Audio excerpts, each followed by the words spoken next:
self-incrimination during probation conferences. It didn't hold hearings for children before transferring them to adult court. So we entered into another comprehensive settlement that will ensure that the juvenile justice system in Shelby County, Tennessee, provides to students the protections that they deserve, students and all young people. That calls for ensuring that every child has adequate counsel, because one of the things that we have to ensure is that the legal defense system works as it is intended to, and that people who are accused of crimes have access to the counsel that they are guaranteed by the Constitution. We're also working with police departments. Biased policing, as you know, is ineffective. It doesn't work to serve the goals of the police department. It is also unlawful and unfair. And we've entered into consent decrees with police departments across the country to ensure that they use bias-free methods that both protect the rights of people who are arrested or suspected of criminal activity and serve the police department's goals of effective community safety. Finally, the last thing that I would note is that we filed a statement of interest in the New York stop and frisk case. The decision in that case came down just about 10 days ago or so, maybe less. Our statement of interest went to the remedies that we thought the court should order if the judge found that the stop and frisk practices were discriminatory. One of the things that we urged was that the judge consider appointing an independent monitor to evaluate the police department's compliance with the terms of the remedial decree. We found that a monitor can be extremely effective in both addressing the violations of constitutional rights that judges find. They can provide an objective assessment of whether a police department is in fact adhering to the compliance goals to which they have agreed, and they can increase community confidence in the sustainability and the meaningfulness of the reform. So we were happy to note that the judge in the case not only credited the idea that there should be a monitor and appointed one, but indicated that we should be further involved to consult with the monitor over time. So we are looking forward to being involved in that process. So I've spoken for longer than I intended, and I apologize that I am going to have to run out. But I just want to say in closing that it is our goal to advance Dr. King's call for the nation to live up to fundamental ideals of opportunity, liberty, and equality for all. We welcome your partnership in our efforts. We are so grateful for all that you do. And thank you again for inviting me to be here tonight.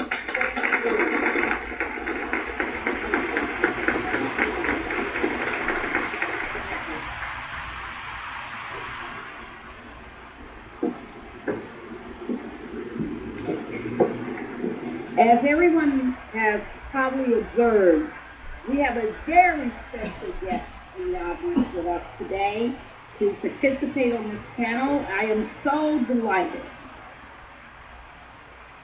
He's a native South Carolinian, a student leader while at A&T University in Greensboro, North Carolina. He's where he led marches, protests, where he was often threatened with discipline and reprimanded for his engagement as a student leader. He went on to become one of the closest confidants to the Dr. Reverend Martin Luther King Jr. He marched state after state, city after city with Dr. King, and in Memphis on that tragic day in April 4th, 1968, he was there by his son. He thrilled the nation in 1984 and 1988 when he ran for president.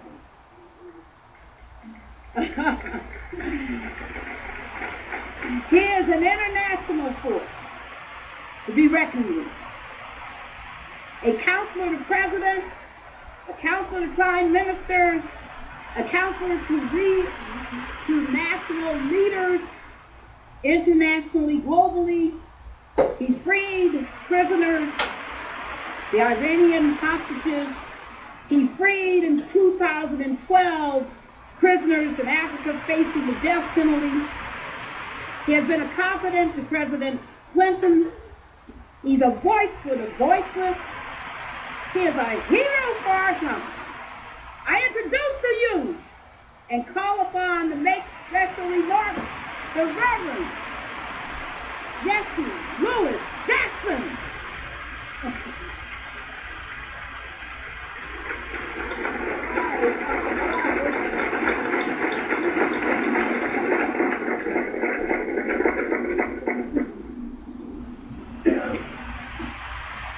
Good afternoon. My brother Ryan is a source of intimidation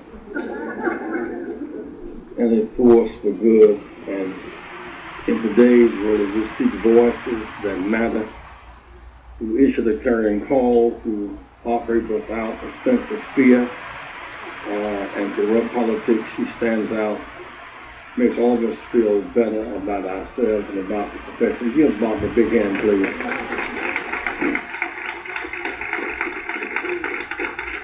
I really do make several kind of basic observations. One, I was here in 1963 as a student. I just left jail in Greensboro, North Carolina, after having left jail in South Carolina. Those credentials were credentials of honor during that season. We met so many friends from around the nation who would come fresh from some jail, on the way to some jail, removing fear from their lives as they sought to change the system. One thing I want to say to you today that is so basic. I keep hearing people, Sister Roselle, talk about where is the dream. There is no one dream. The dream kept expanding. The dream is a spirit that goes into cracks where there are dark places, searching for the light. The dream of 1963 was not the dream of 1968. The dream of 63 was dealing with directorial humiliation and barbarism. In 1963, there was an appointed mayor in Washington, not an elected one. In 1903, when the president was led to believe the mob was threatening the airport, the train station, bus station were under military lockdown. And there was so much fear in the air planted by the government that most DC residents did not come to the march because of the intimidation on that day. The day that we marched in '63 is so different than today. Most people came with their food in their cars, because you cannot buy ice cream at Howard Johnson, you cannot rent a room at Holiday Inn. You couldn't use a GPS. You had to go by where you could stop at certain restaurants and certain churches or certain relatives' homes during that season. It was not uncommon to see PhDs or lawyers or doctors have to go behind cans and alleys to relieve their bodies in humiliation.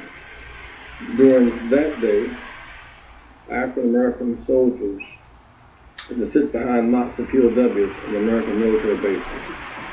And sometimes people like Lena Horne and Harry Belafonte would not perform on bases for black soldiers to sit behind Nazi POWs.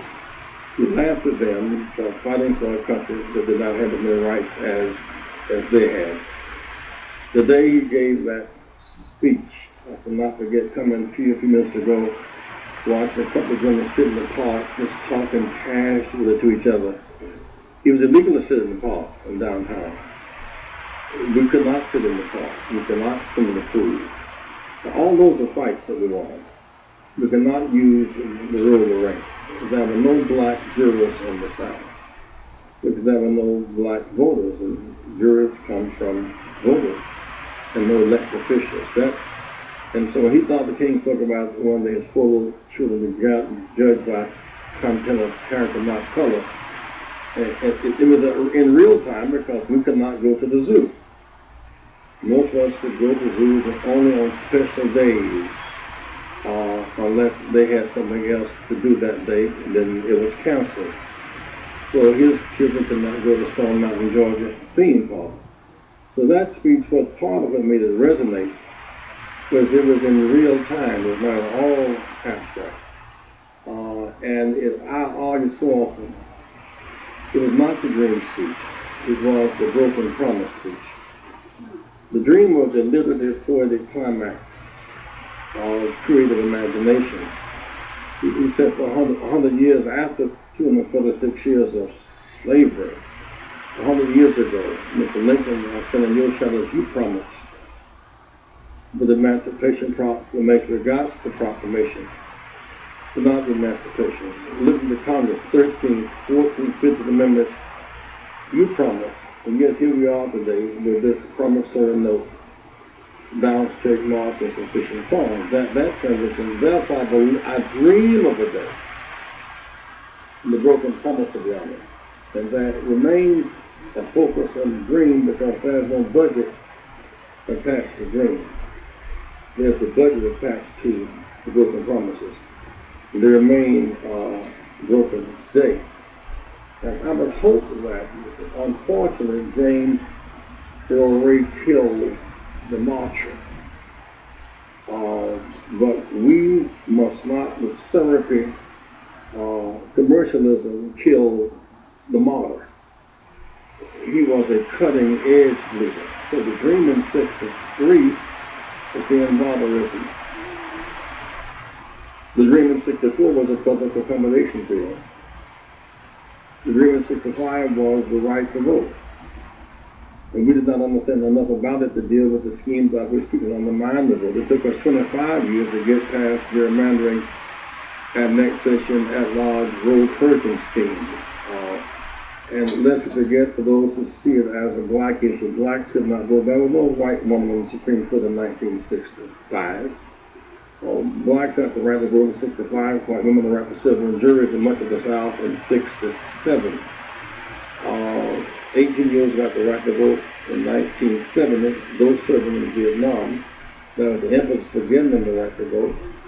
Students could vote on campuses in 1974, which is what North Carolina is seeking to strike down now. If there was a few that 18 years might catch fire and vote their numbers. And so when you see North Carolina moving out to take these things off the campuses, we'll throw it back to 1974 civil rights case. We got bilingual voting in 1975. Therefore, blacks and white women and 18-year-olds and college students and white women have a role in the same coalition.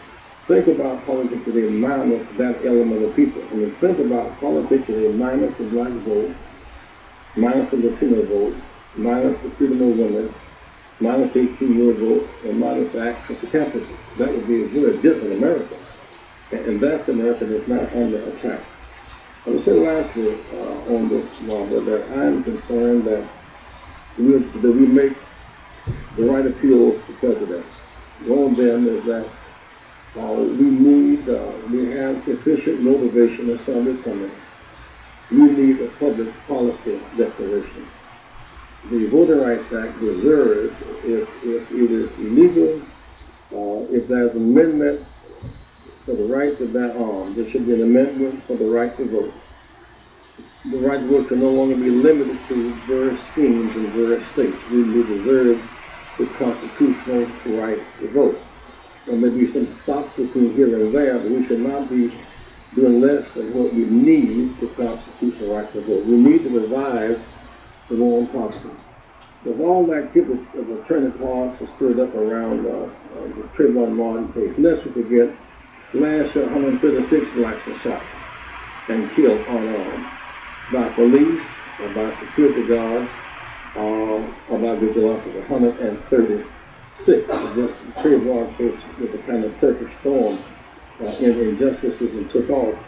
But that is just an example, a sample of just how deep is this issue of violence toward people of color and the prices people are going to have to pay when they do it. We've been hit the last 2 days about the killing in North in Oklahoma, about the 2 blacks and the white kid who was driving. The white kid who was driving, and that was an accomplice to the crime. He walked away, by the way, lawyers. He was not charged the same as others. He was not a part of the 3 lawyers. That's what that's going for. And they're comparing our relatively slow reaction in that case to Trayvon Martin case. The comparable case is not Trayvon Bush's those. The comparable case is there's 2 white kids last June in Oklahoma. When the black men looking for somebody because they shot 5 blacks and killed 3. That's the comparable case, not the Trayvon Martin case. It's all wrong. I know there is no joy, there are no victories in it. But the attempt to distort reality. And so I would think that if we come out of this week, Dr. King's last address, when I was in Washington preparing, we plan to go past Memphis for a minute and come to Washington, where you're going to stand Saturday, you could not have stood. We've already built Resurrection City, and then there were tents and shanties and shacks. And from the Lincoln Memorial, almost to Washington Memorial, way beyond the basin, we have brought in Native Americans and progressive Jews from New York and Latinos and Native Americans and blacks from the Deep South. We were going to stay there, maybe even go to jail with acts of civil disobedience.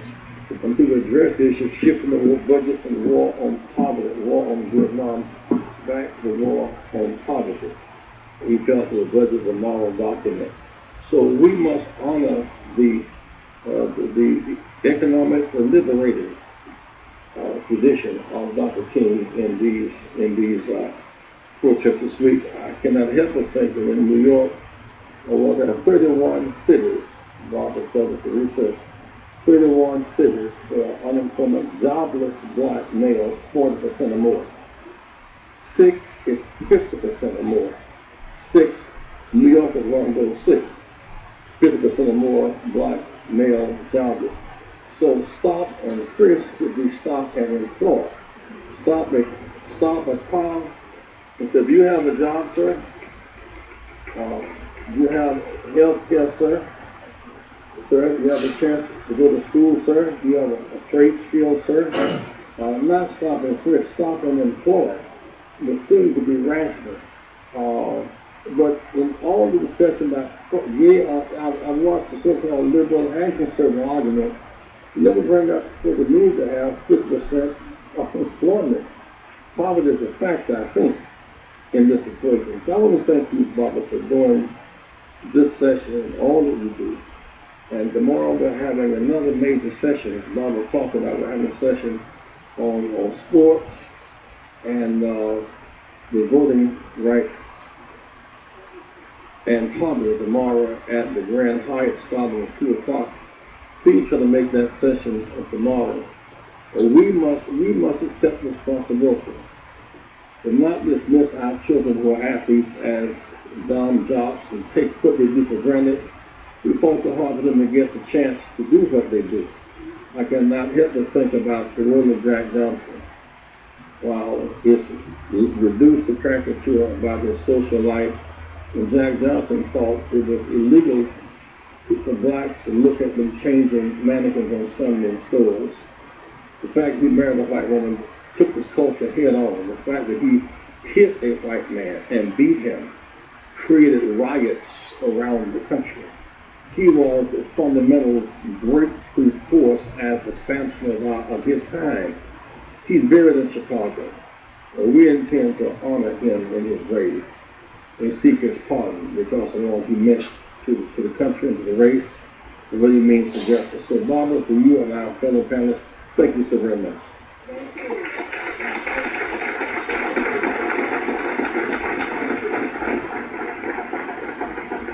That was awesome. Thank you so much, Reverend. At this time, it is my pleasure to introduce our panel. I do want to just remind everyone what Reverend said, is the Lawyers Committee is co-sponsoring with the Southern Christian Leadership Conference and Rainbow Push tomorrow a special sports panel. And we're going to have NFL great Andre Collins on the panel. We're going to have representatives from the NBA, WNBA, boxing greats. It's going to be quite a panel, so I hope you will join us. I do serve, in addition to all the other things I do serve as the co-chair of the Sports Commission for Rainbow Push. So I look forward to seeing you tomorrow. Please join us at the Grand Hyatt beginning at 2:15. And there will be a town hall with other panels on poverty and on voting rights with a reception that evening. And so we hope people will join us. Thank you so much, Reverend. I know that you were actually scheduled to be gone before now. Thank you. Thank you. Thank you. All right. We have a star panel. We weren't playing when we put this program together. We have some of the nation's greatest minds and greatest litigators and greatest leaders and lawyers in the entire United States on this panel. It is my pleasure because they have traveled from everywhere to be with us, and it's such a great honor to recognize them today and to hear their wisdom and to share in their thoughts. The first panelist that I am so happy to introduce is Juan Cartagena. He is a constitutional and civil rights attorney who is the president and general counsel of Latino Justice Heraldry, one of the nation's leading civil rights public interest law offices that represents Latinas and Latinos throughout the United States and work to increase their entry into the legal profession. He recently was something that you've heard a little bit about. Last week on Tuesday, he was and is co-counsel for the plaintiffs in the New York City stop and frisk case.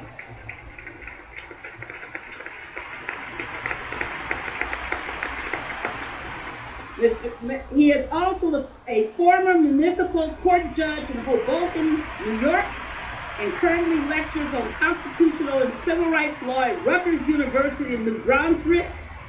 Juan has written numerous articles on constitutional and civil rights issues and the political representation of poor and marginalized communities, especially Puerto Rican and Latino communities, and has recently begun litigating and publishing articles on the effects of mass imprisonment on Latino communities. Will you join me in welcoming Juan Cartagena.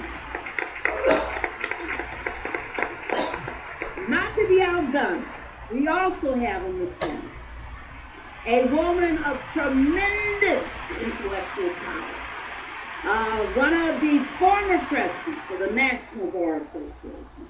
She is the General Counsel of the National Association for the Advancement of Colored People, Ms. Kim, now married, but Mrs. Kim M. Keenan.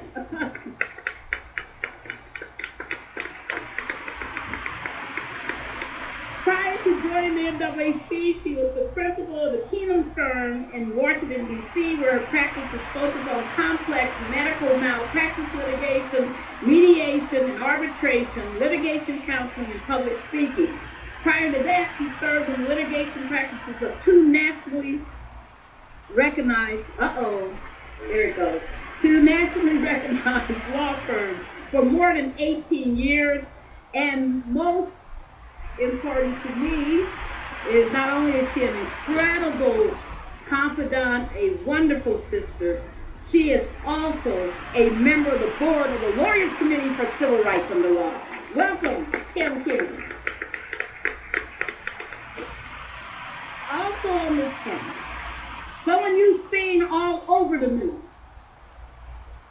dominated our nation's imagination over the last year because of a horrible tragedy. He is one of the family attorneys for Trayvon Martin. He is Daryl D. Park.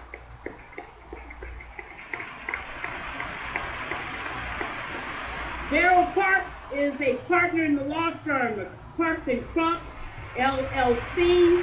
They have distinguished themselves as successful litigators and masterful courtroom attorneys and are admitted to practice in Florida in the United States District Courts for the Northern and Middle Districts of Florida and the U.S. Supreme Court. As a lifetime member of the National Bar Association, Darrell Parks has held leadership positions over the last 16 years, including being a former president of the National Bar. Darrell's civic engagement is also very uncommon and represents his uncommon willingness to make a difference in the lives of others both here and abroad.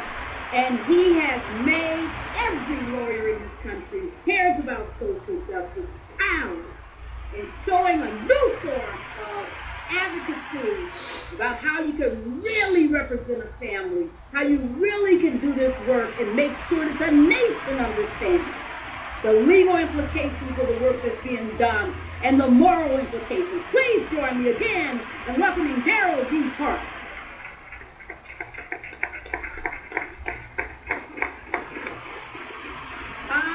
Last but not least, my colleague in the scrum, Rob Boggs.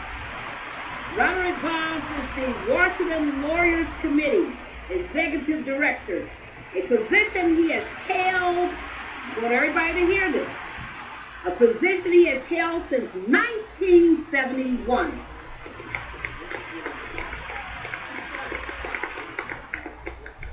Hey, we need long time fighters. It takes multiple generations to win a war. And we have to have intergenerational work, and he's been an incredibly creative director. As director, he has guided the committee for virtually its entire life, developing and expanding its work to cover the wide range of civil rights matters for which it is so well known. Under his leadership, the committee has grown from a 2-lawyer staff with a relatively small docket to its current staff of 28, including 16 attorneys and a docket of over 100 active cases. I didn't write something.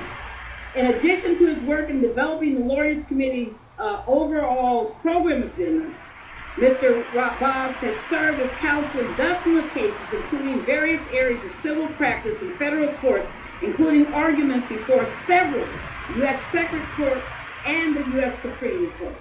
You know his cases. Prior to joining the committee, Mr. Boggs was a staff attorney for the National Lawyers Committee for Civil Rights and accepted assignment with the Ford Foundation in the government of Tanzania's Ministry of Economic Affairs and Development Planning. He also has served as district representative for Congressman Albert K. Lowenstein in New York. Please join me in welcoming Rob Boggs. At this time, I'm going to start with Darrell, and we're going to have each panelist give a 3-minute overview of their reflections and concerns about the criminal justice system, the unjust relationship between race and the criminal justice system. Thank you very much, Barbara, and good evening to everyone. And I'm very happy to be here with the Lawyers Committee and to have been very active, especially as NBA president. I'm glad that our president is here as well. She didn't get a chance to say it in her introduction, but she has a very interesting program going on with race and sports that National Bar is doing, very in line with what you are doing with the Reverend, and I think there may be some chance to collaborate. I think I have another panel. Yes. So I appreciate her leadership in that issue, a very important issue, both here and ours focused on the international side and involves the sport of soccer as well. You know, when I first became a lawyer, Ben and I used to do just a whole bunch of criminal cases, which, as many of you know, tends to be a great training ground for young lawyers who really want to get in. And probably most important, it's a great chance for lawyers to get respect as lawyers, both with judges and with prosecutors, if people know that you'll try cases. So we spent a ton of time in very obscure places, trying a litany of different types of cases throughout the state of Florida.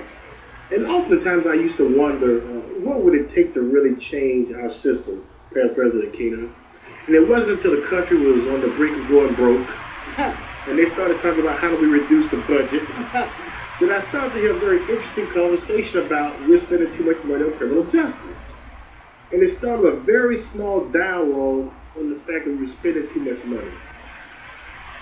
And, as I practiced law as a young lawyer, we would get involved in these cases that I used to call the old burglary cases. In the state of Florida, we had a law that said that if you happen to be at your girlfriend's house and a fight broke out and some minor offense was committed and she told you to leave, you got charged with burglary. And all of a sudden you find yourself facing a life felony because we had a situation that was very much domestic between you and not that anyone was majorly hurt.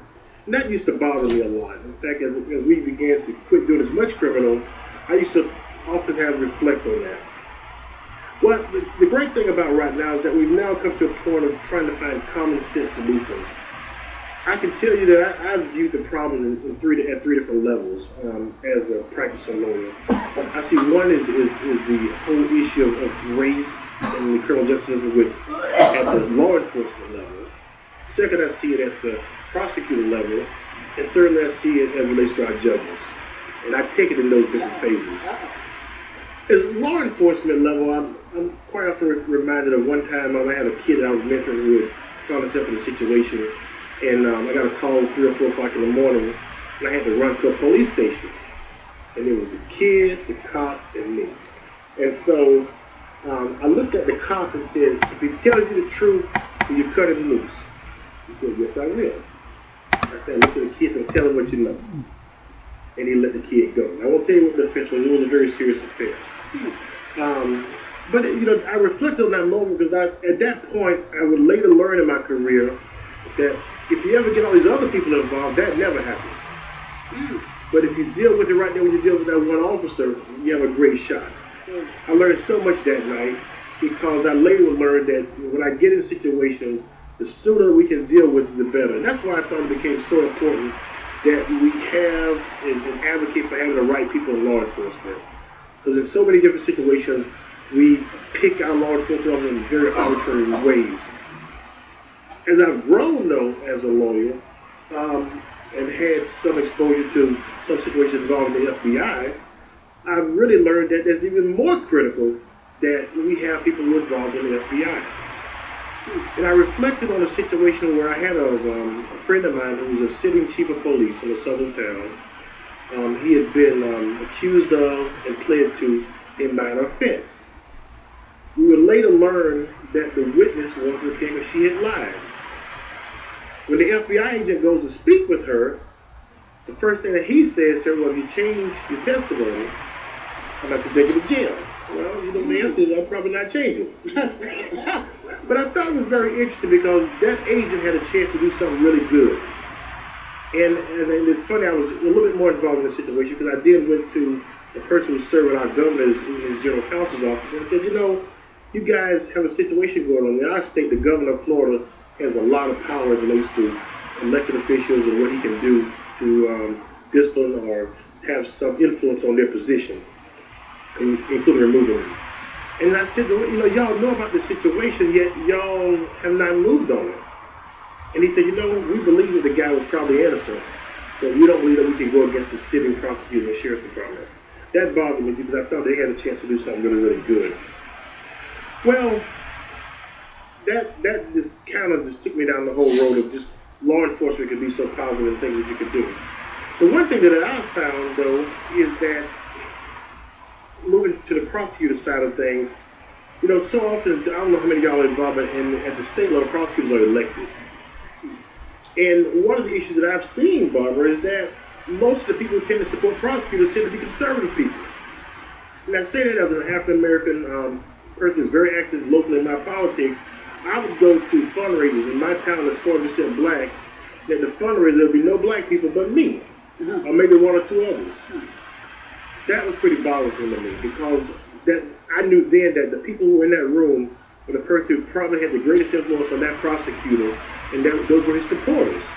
And so I clearly could see why maybe his thinking was a little different because it relates to the election, which for most politicians, the most important period of their career, he tended to have those people around him. So that concerned me. The other way that I look at prosecutors are those who are appointed in the appointment process of them going to judges. And I don't know if y'all noticed, but the people who we tend to put on the bench play a big role in this too. Well, have you ever thought that the few times that we'll have a chance to influence judges is whether it's in personal relationships or I actually use it in a different way, Ken, when in the appointment process. When people come in front of my commissions, I take advantage of the opportunity to ask them the probing questions. What you tend to see sometimes with those of you who are lawyers, most of you believe that you should be judges because you're entitled to it, or you're qualified. Well, that's part of it. I tend to think that you want to have people who have a high sense of consciousness. You're going to put them there.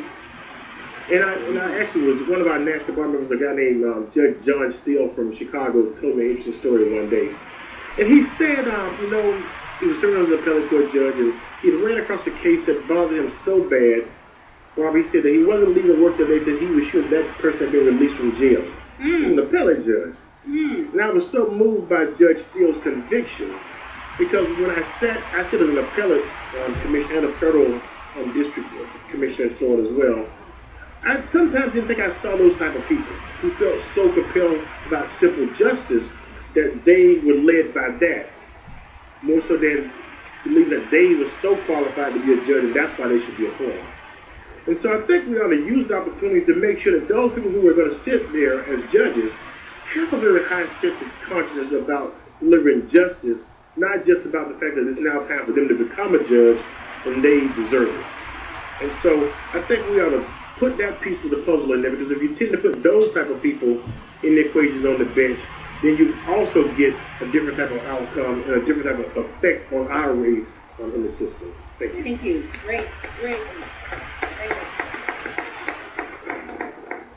Well, thank you, Barbara. Here it is. Can you hear me now? Yes. Thank you. Good evening, y buenas noches. How's everybody doing? I was lucky enough to be invited by Barbara online to be part of this panel, and I was here in DC under the business. I'm very, very, very happy to be here. I am one of the attorneys in Lagon versus City of New York, which is actually the case that's related to and joined with Floyd versus City of New York, which, as Barbara mentioned, ruled last week or so that the stop and frisk program in New York City is unconstitutional. But I want to try to answer your question quickly, Bob, and then perhaps later talk a little bit more about the case. The criminal justice system is broken on so many levels that I need to tell you all that the criminal justice system is also broken for Latino Americans and Latinos in this country as well. The exacerbation of the criminal justice system, actually we might as well just call it what it is, a punishment industry, because we do punishment very well in the United States. We still incarcerate more persons per capita than any country in the world, regardless of their despots who might be ruling, regardless of the tyrannical people who may rule those countries, regardless of an oligarchy, dictators, it doesn't make a difference. We put more people behind bars in the United States because it becomes effectively a social tool. And that same social tool that's visited upon and creates the havoc on the African American community is creating havoc in the Latino community in the United States as well. And as a result, what we're dealing with in New York City is that intersection between policing, which makes sense, and policing, which is completely anathema to the kind of issues that have to be done in communities. When policing is aggressive and over-policing results in the kind of issues that we're dealing with in New York, 4.4 million stops and frisks over a course of years, in which we are being told by both the mayor and the police commissioner that it is necessary to prevent crime before it happens, which is why we're going to target Black and Latino youth and older individuals too, not just young people. Then it becomes prevention and preemption at Cheney-esque proportions, which you all know very well, like in Washington, D.C., about the war in Iraq. The stop it before harms us occurs in New York City at this scale, 4.4 million. So let me end with this quick note for you. Today, in the City Council of New York, the City Council voted just a few hours ago to override the veto of the mayor of New York for the Community Safety Act, and to create a special monitor at the city level for all policing, and to add and to make sure that racial profiling is also now part of the city's administrative code, so it's not used by the police department of New York. And the reason why I think that is critical, not just because it's a good decision, but because the City Council of the City of New York is now, in 2013, majority persons of color. And how do you think it happened? Because of the Voting Rights Act of 1965. Because of Section 5 of the Voting Rights Act in New York City, which applies to people. The same individuals who now look like us, they're representing our interests. They're overriding vetoes when it makes sense, and they're finally standing up to this notion that we have to prevent crime before it starts and target Black and Latino people and make them pay the high price of humiliation, degradation, and dignity in order to quote-unquote make the city safe.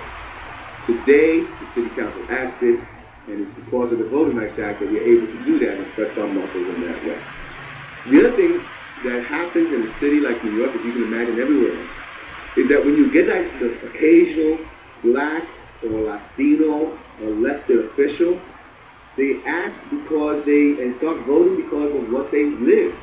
These are lived experiences. Governor Patterson, Black man from Harlem, outlawed the documentation, the database of everybody who was stopped and frisked. For billions of data entries were being kept by the NYPD for all purposes. He made that illegal. They had to get rid of those because, as you know, 95% of people who get stopped and frisked are innocent. They don't get charged with anything. So why would that be kept in the database? Governor Patterson's comment when he signed the bill was, I got stopped and frisked myself. Whoa! You see, that's the difference. We finally have people who re-elect, who live our same experiences, and who know very, very well and through direct lived experiences what it means to be stopped, what it means to be questioned, what it means to be a suspect, even though you've done nothing wrong. Finally, the circle of the Voting Rights Act and the circle of policing and just policing and really good policing is coming to fruition. And that's what the deal with right now looks like.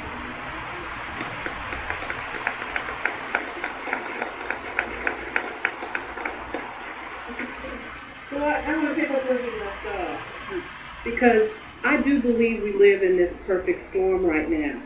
And when I say a perfect storm, I mean 50 years ago, they marched for jobs and justice. And even though on Saturday people won't have to have food in their cars and there will be porta potties and all the hotels are filled, if you don't have a room, you can't get one now. I want you to know that we still need to march for jobs and for justice. And so for us at the NAACP, this is a 25-8 job. So whether it's marching in New York against stop and frisk, or whether it's being in Sanford, Florida, because they had to have a hearing so people understood this isn't just Trayvon Martin. Trayvon Martin is a symbol of all the other Trayvon Martins. That's right. Because the fact of the matter is that was a community that said, this is the last black boy who will die and no one will know about it. They had so many murders of black children in that community who were unarmed that this was like the last straw. And that's the story that nobody really tells. And they had a police chief who sent Mr. Zimmerman home because there was nothing to investigate. This is a man who had no toxicology tests that night. We don't know nothing about how his blood alcohol was. And so you had a community that was just fed up. And you have those communities all over the country. And the topic today is about how your color impacts your justice. And I think that's so important because people forget that. And I think we reached a point where things were going so well that we forgot to talk about all the things that still needed to be done and why we had to finish. So this 50 years should be about how we finish. Because the fact of the matter is that we weren't finished. And we reached a point in our history where we weren't talking about it. But just as they said then, injustice here is injustice anywhere, and whether they're brown or yellow or red or black, until we get this right as a nation that has 5% of the world's population and 25% of the world's prisoners. Until we get this right, we will have to keep doing this. I don't want to be here 50 years from now. I'll be old enough that I can maybe make it back for the next one. But this is just so important because our children are being targeted. And the fact of the matter is we need to share these stories. I was going to share with you just very briefly about John McNeil in Cobb County, Georgia. This is a man who stood his ground. He was on his property, in his house, and a white man, came and threatened him and his son with a knife. And even though he called 911, and even though he fired a warning shot, he continued to advance on this family. And so when Mr. McNeil stood his ground for the castle right doctrine in Georgia and shot him and killed him, and mind you, he had just terrified the white neighbor next door. But when he killed him, he was sentenced to life in prison. And can I just tell you for the record, when the Georgia Cobb County Police says it's self-defense, I think that's beyond a reasonable doubt. Right? If the Cobb County, Georgia police come to your trial and testify for you, I think just when they get up on the stand and say, yes, they were self-defense, I think the whole trial should end then. But 274 days after this event happened, after the police ruled it self-defense, he was tried and convicted and sentenced to life. And I have to tell you, people came to me and said, to get rid of the appeal and make this go away in this era of Trayvon Martin, if he pleads to manslaughter, they'll let him go today. And I was like, he shouldn't be in jail another day anyway. It don't matter what he pleads. The system was broken because this should not have happened to him. He got life for doing that, which a lot of these laws say you should do. But for some reason, in his color, it didn't work very well for him. And I just want you all to see that, and he's older. He was a businessman. He'd never been arrested for anything in his life. And I tell you these stories. I tell you about Marissa Alexander in Florida, who shot itself, to protect herself, to say, just get away from me. I won't be abused anymore. And she gets 20 years. Yes. I say this because these stories show that, yes, our system is broken. And we can do better. We can do better. How dare we go across the world and say that we believe in justice and democracy when we prevent people from voting? Because we don't want them to vote in people who will be fair judges, who will be fair legislators. We don't want that. When did we become that America?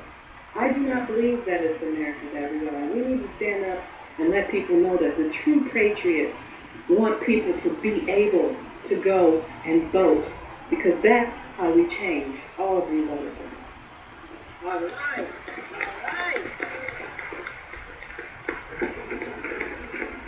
Everyone would like to get to some questions, but I think we've all been inspired by these remarks from people I have enormous respect for, and they focused obviously primarily on a very important, unfortunately until recent years, not sufficiently discussed national problem.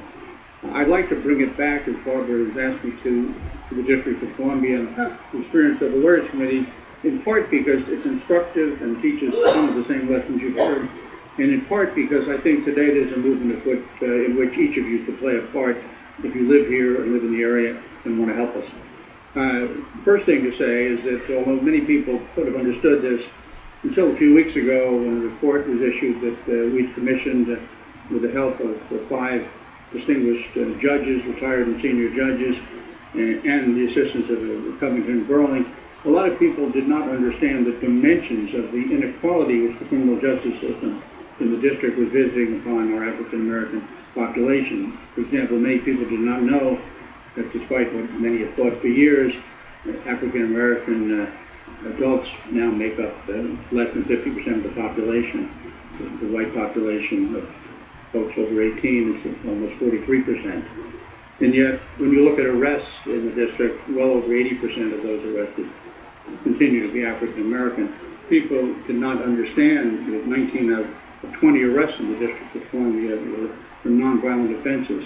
They did not understand that probably 30% of the African American male population, adult male population, is arrested every year. They didn't understand that there are 140,000 arrests in the District of Columbia, 96% of them for nonviolent offenses. As one explained in New York, most of these are cases that are never prosecuted, but they leave an enormous percentage of our African American population forever with an arrest record, with all of the problems that we know that encumbers. Essentially, what we've done in the District of Columbia, and we've done it for most of this period with an African mayor, with African American majority DC Council, we've essentially criminalized a very large percentage of the black population in our city, generally for offenses that probably, certainly involve unequal enforcement of laws, and to some extent, a significant extent, conduct that probably should be treated outside of the criminal justice system. And that brings me to what was recommended as a result of this study. I want to be sure everybody is aware of it. There was an immediate recommendation to engage in dialogue with law enforcement people. The committee appointed a committee of 4 distinguished lawyers and 2 African American lawyers of distinction, one of them a former U.S. attorney, another man who had led for years the Washington area Prisoners Project, and also William Taylor, the former public defender that some of you are familiar with. This group of lawyers has now begun a dialogue with the police chief. In keeping with what Juan said, it's important to talk to people, obviously, particularly when results like this are on the table. We're facing a different dynamic than New York. We don't have Mayor Bloomberg, fortunately. We don't have a police chief who's thumbed his nose, really, at the African American community. And a dialogue is beginning, which we actually have some reason to think will be productive in terms of getting information from the police that will further enable us to understand these extraordinary racial disparities that have been identified. We've also begun something where many people here might be able to help. A process is underway of community dialogues throughout the African American communities in our city to explain this study, to take testimony from people who may, and we are finding have, indeed had exactly the type of experiences that Juan mentioned made up the litigation in New York. We want to get as much evidence to support that as possible so we can actually exercise our options to look at things that might be necessary as far as litigation if we cannot negotiate a solution there. There is also a major effort underway to continue a dialogue in the community involving as many people as possible, including the education, again, getting to some of the things that were mentioned by Darrell, about talking to prosecutors and the judges, to educate the judiciary in our city by having meetings and sessions to explain this report to them and to prosecutors.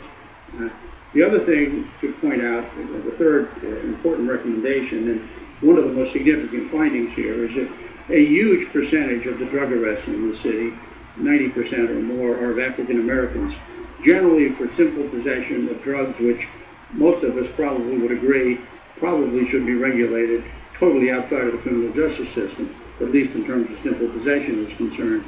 Marijuana being the primary example, but the judges who oversaw the issuance of this report unanimously endorsed taking the position that all drug use should be seen really as a medical problem, a public health issue, not as a criminal justice concern, which has led to the incarceration of millions of people in this country, the vast majority being minority people, over the last decades. I think the movement now before the DC Council to decriminalize marijuana is one of the most important initiatives that we could imagine, because it now has the support not only of the vast majority of the DC Council. If it is passed, and it will come forward to the DC Council in September, it will send a very important signal nationally. Just as I think the report that we have issued to call attention to these issues is one that should be repeated in every city in the United States, where these exact same disparities would be found by an examination of the problem. So I would close simply by saying that the Lawyers Committee, and the Washington Lawyers Committee, and we certainly intend to cooperate with the Nationalists, has 2 further reports which are about to commence. The first really is getting underway tomorrow with research, and that is a detailed examination of the collateral consequences of an arrest and conviction on people. We know that it dramatically impacts and limits the opportunities for housing, employment, public benefits, virtually anything we need by way of our society to advance. It is probably the single greatest cause of the employment problem that Jesse Jackson spoke about earlier, Yes. which we all know is a critical problem. There has been an effort already in the district to address the ban the box legislation, an effort to provide protections for people with these records in terms of employment. A long distance has to be gone still to get that enacted. Same is true in terms of protection for people seeking to be able to rent or buy housing. Those are among the things that are going to be looked at in the second study, which has just been commissioned. The third study really is an ongoing effort now being committed to the Fillmore study to look at the conditions of confinement which affect men and women from the District of Columbia who are in prison. Often in the district, that means going to a prison thousands of miles away from their home. There are 8,000 district incarcerated individuals are in 100 different prisons in 30 different states. The unfairness of this, the problems of it, are obviously serious for everyone. They're particularly serious for women who are mothers of children. We intend to address all of those problems in the report which is underway. And remember, in the District of Columbia, we're talking about the Bureau of Prisons. I heard Jocelyn Samuels, and I applaud what she had to say. I applaud very much, obviously, what the Attorney General has announced and what the President is committed to. But I would like everybody to remember, the issue of drug reform is something that the President of the United States and the Attorney General have a great deal to say about. They have come nowhere near to utilizing the full reach of their authority to move on reform, and frankly have done very little at this point to deal with reform of the federal prison system, which is really where D.C. Thank you, prisons Rob. go. Thank you. Thank you. Thank you. Thank you. At this time, if you have a question, you should have one of these cards. Please hold them up, and they will be collected, and we will start going to the questions. Before I get to the questions, a couple of quick things, everyone. First of all, Rob, how do people get a copy of the report? Did we bring some here today, or is it online? I've been told there are a few here, but just go online, Washington Warriors Committee for Civil Rights. You can download it very easily. Okay. Second thing is, I recommend to everyone that you look at the New York Times from 6 weeks ago. They have there was a editorial from the editorial board talking about the fact that in the United States, each year, there is almost 900,000 arrests for marijuana, overwhelmingly for simple possession. 3/4 of everyone arrested, 3/4 of everyone arrested is African American. So we need to really be looking at this issue of marijuana incarceration, marijuana prosecution, the war on drugs in a very different way going forward in this work. And in fact, the editorial concluded that the only thing you could conclude about these statistics is that the use of marijuana arrests could only be classified as, quote, a tool of racial oppression, unquote. Editorial board, New York Times.